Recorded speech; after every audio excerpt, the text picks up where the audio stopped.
जय भीम, नमो बुद्धाय, जय शिवराया. 26/5/2026 रोजी एक प्रेस क्लबमध्ये एक युवक काँग्रेसचे पदाधिकारीच्या मार्फत एक प्रेस कॉन्फरन्स होते आणि त्या प्रेस कॉन्फरन्समध्ये ते बेहतर नागपूर असं ते एक पोस्टर बनवतात आणि त्या पोस्टरमध्ये दाखवतात की ऐतिहासिक जे दीक्षाभूमी आहे आपली, त्या दीक्षाभूमीवरती ते लोकांनी एक भगवा झेंडा लहरवलेला आहे. त्याचप्रकारे बाबासाहेब आंबेडकरचा नेहमी आपण पोस्टर किंवा पुतळ्यांमध्ये पाहतो तर उजवा हात वरती राहतो, डाव्या हातात त्यांच्या हातात संविधानाची पुस्तक असते. त्याचप्रकारे या पोस्टरमध्ये आपण पाहू की तो डाव्या साईडचा हात त्यांनी उंच केलेला आहे, त्याच्यात ते संविधानाची बुकसुद्धा दाखवली नाही आहे. आम्हाला त्याच्यात काय आक्षेप नाही आहे, पण ज्या प्रकारे समाजामध्ये ही जी पोस्टर असे व्हायरल करून तीळ निर्माण करून झालेले आहे, याच्यामध्ये त्यांची जे द्वेष भावना आहे, जे दीक्षाभूमीवरती ते भगवा झेंडा लहरवलेला आहे त्याची जे द्वेष भावना दिसत आहे, जे इथे मनुवादीचे विचार आपल्याला या पोस्टरच्या मार्फत दिसून आलेले आहे, ते कुठेतरी बौद्ध समाजाच्या आंबेडकरी जनतेचे याच्यात मनं दुखवलेले आहे. त्यांनी ही जे कृत्य केलेलं आहे त्यांना लवकरात लवकर शिक्षा झाली पाहिजे. यासाठी आम्ही म्हणजे वंचित बहुजन आघाडीने सगळ्यात पहिले 26 तारखेला ही घटना घडते आणि 27 तारखेला आम्ही त्याचे पोलीस रिपोर्ट करतो. त्यानंतर 31 तारखेपर्यंत काही हालचाल होत नाही. जेव्हा आम्ही दीक्षाभूमीला गेलो आणि दीक्षाभूमीवरती तिथे आवाज उचलली 31 तारखेला, तिथे पण दीक्षाभूमी कमिटी त्याच्यातली कोणालाच काही माहिती नाही की 26 तारखेला काय घडलेलं आहे म्हणून. त्याच्यात पण आपण आंबेडकरी जनता दुखावल्या गेलेली आहे. त्याचप्रकारे 12 लोकांवरती ॲट्रॉसिटी गुन्हा दाखल झालेला आहे आणि अन्य पदाधिकारी जे आहे त्यांच्यावर पण तो गुन्हा दाखल झालेला आहे.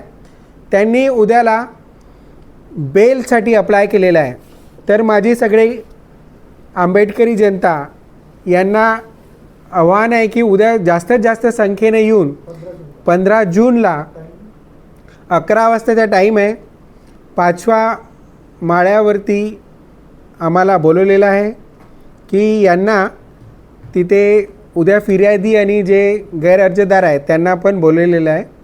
तर जास्तीत जास्त लोकांना आम्ही हे सांगून इच्छितो की आम्ही कुठल्या पण प्रकारचे कमी करणार नाही आहोत. उद्या आमची ॲडव्होकेटची पूर्ण टीम आपली तिथे राहणार आहे आणि त्यांची बेल खारिजच करू, चाहे ते कुठले पण पदाधिकारी असो, नागपूरचे असो किंवा नागपूरच्या बाहेरचे असो.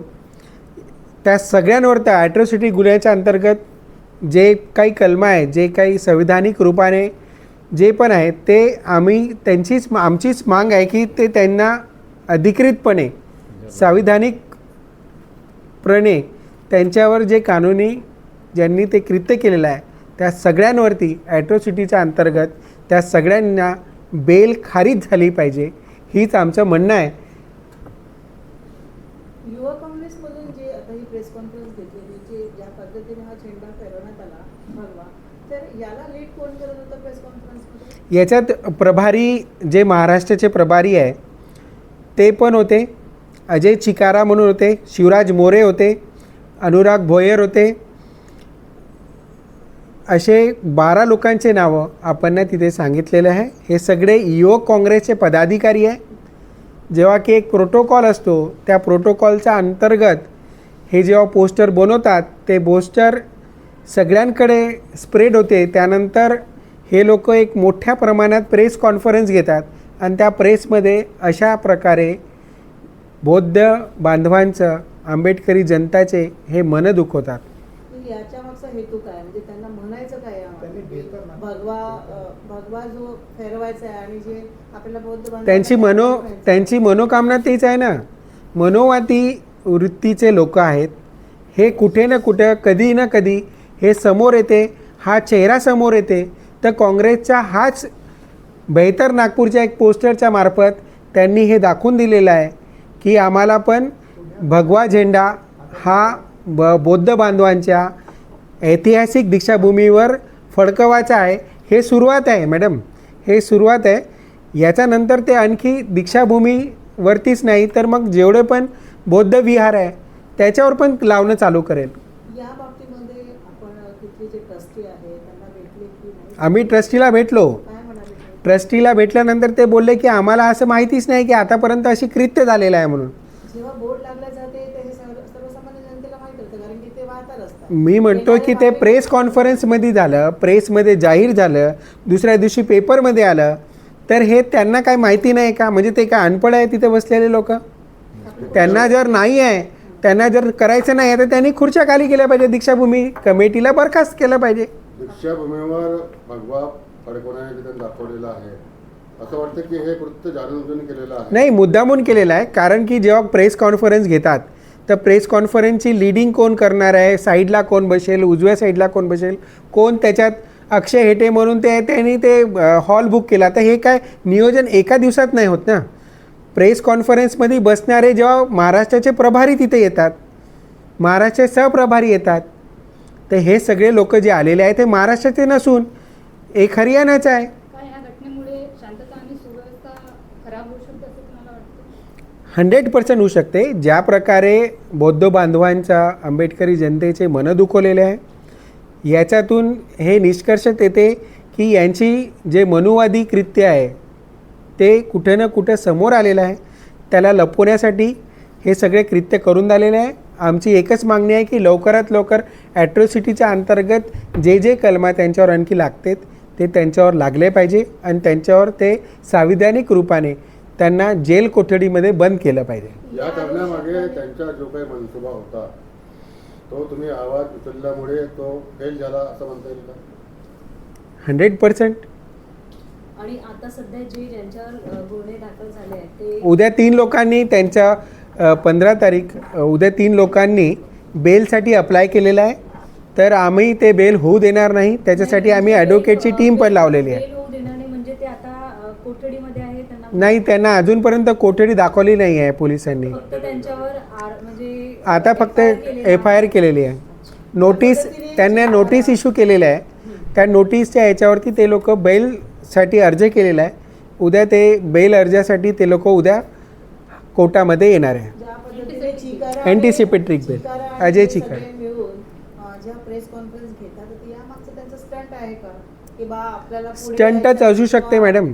आपण आपल्याला प्रसिद्धी झोतामध्ये यायचं Yes, उद्योग yes, काँग्रेसला. yes, yes. म्हणून अशा पद्धतीची त्यांची मनोवृत्ती त्यांनी बाळगली.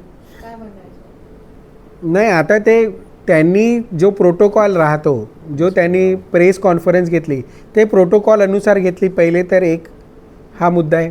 तर यांनी हे सोची समजी साजिशसारखं असं वाटून झालेलं आहे. पण याच्यात जे आंबेडकरी जनता, जे बौद्ध बांधवांची जे आहे त्यांचे कुठेतरी मन जे दुखवलेलं आहे ते कुठे शांत बसणारे नाही आहे. पण तुम्ही ह्या प्रकरणात खूप लोकांचे नावं घेतले आणि फक्त 3 लोकांवर आतापर्यंत त्यांनी नोटीस जाहीर केलेलं आहे. आम्ही पोलिसांना ACP साहेबांना विचारण्यात आलं तेव्हा ते बोलले की आम्ही एक एक करून त्यांना बोलू आणि हे करू. आणि आम्ही 3दा ACP ऑफिसला गेलो तर तिथे साहेब काही सुट्टीवर आहे सोमवारपर्यंत. आणि कालचा सोमवारी ते येणार आहे. बदलला तर जसं आता आपल्याला माहिती आहे की त्यांना कोठडी टाकायला पाहिजे ना, तर तुमचं म्हणणं आहे की सगळ्यांवरच ते दाखल झाला पाहिजे, गुन्हा दाखल झाला पाहिजे. पण जर ते तसं निर्णय नाही आला तर मग काय करणार? नाही, आम्ही आंदोलन करू मॅडम, रस्त्यावर यावं लागेल. नाही, काय जाणून आंबेडकरी बुजून जनता शांत बसणार नाही. एसीपीने काय जाणून बुजून सुट्टी घेतली या बाबतीमध्ये की उद्या त्यांची बेल होईल आणि मला समोर जाऊन त्यांना उत्तर द्यावं लागेल? नाही, ते मी त्याच्यासाठी काही सांगू शकत नाही. कारण की तिथे गेलो की आम्हाला भेटले नाही, ते साहेब सुट्टीवर आहे असं सांगण्यात आलं. हे जे कृत्य केलं आहे काँग्रेसवाल्यांनी केलं आहे हो आणि भगवा दाखवला आहे. हो. त्याच्या पाठीमागे यांना भाजपला बदनाम करण्याचा प्रयत्न नाही आहे. ते तसं काही सांगू शकत नाही आपण. कारण भाजप आणि हे जर हे एकसारखे, ज्या ठिकाणी आपण पाहू की भंडारा गोंदियाची सीट काँग्रेस मागं घेत आहे आणि BJPला समर्थन करत आहे, तर आपण त्याच्याबद्दल काही बोलू शकत नाही. त्याचप्रकारे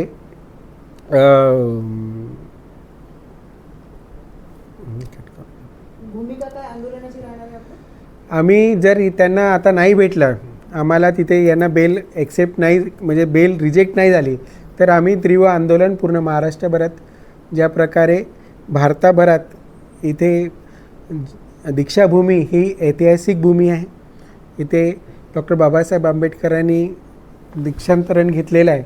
तर अशी जे पावनभूमी आहे त्याच्यावर असे कृत्य होतात, तर सगळ्या बौद्ध बांधवांना आणि आंबेडकरी जनतांना हे एक पहेलसारखं होऊन गेलेलं आहे की त्यांनी आज हे पोस्टर लावलेलं आहे.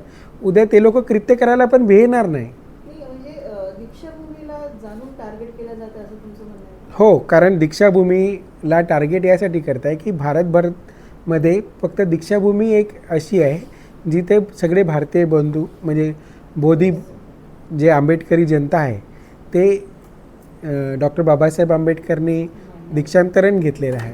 तिथं आपण बौद्ध समाजात आपण ज्या वेळेस त्यांनी दीक्षा दिली ते अशी ऐतिहासिक भूमी हे एकच आहे दीक्षाभूमी. त्याच्या व्यतिरिक्त अजून भारतभरात कुठं काही नाही आहे. तर अशा पावनभूमीवरती जर ते भगवायला होतील, आता तुम्ही BT ॲक्ट आपण करू, महाबोधी महाविहार, ते अजूनपर्यंत खाली झाले नाही आहे. सरकार तर तेव्हा पण काँग्रेसची होती, मग तेव्हा त्यांनी ते नाही केलं तर आजपर्यंत ते झालेलं नाही आहे.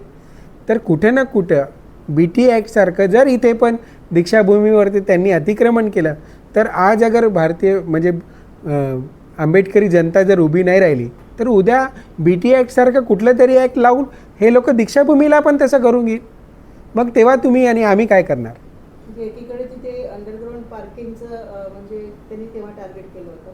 आता हे त्यांनी भगवा अशा पद्धतीने झडकून हे त्यांना फक्त दीक्षाभूमीला टार्गेट करून जेवढे बौद्ध बांधव आहे नागपुरात जास्तीत जास्त आहे त्याच्यामुळे हे कुठेतरी पेटून उठतील यासाठी यांनी अशा प्रकारचे कृत्य केलं. असेच ते तीळ जाणून निर्माण केलेलं करण्या असं तुम्हाला वाटतंय? येस, तीळ निर्माण करण्यासाठीच हे केलेलं आहे कृत्य.